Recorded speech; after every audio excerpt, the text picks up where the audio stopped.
негізі ұлттық парктерде менің енді туризмде жүрген адам ретінде ұлттық парктерде мүлдем мусорный ящик банк тұрмау керек.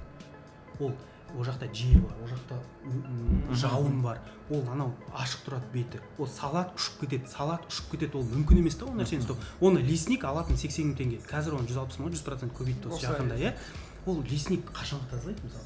Кеше маған ана гид айтып жатыр, Бөлектауда бір туристический сезонда 880 мың тонна мусор шығарылған. Ол мусор шығарылған дегенде анау нелерден емес, контейнерлерден емес, жерден теріп. Лесниктер терген да, сондай общий 3 ай осы туристический сезон басталғалы бері сондай мусорды елдер тастап кеткен. Ол сондықтан біріншіден заңды қатайтып тастау керек. Қатты ішін күйет барған жерде, мысалға, негізі біз природа, табиғат деп айтамыз, біз қонаққа барамыз ол жаққа. Біз ол жаққа қонаққа барамыз, ол жердің өзінің флорасы, фаунасы бар ғой. Біз ол жақта жан-жануар, өсімдік үшін вообще қонақпыз.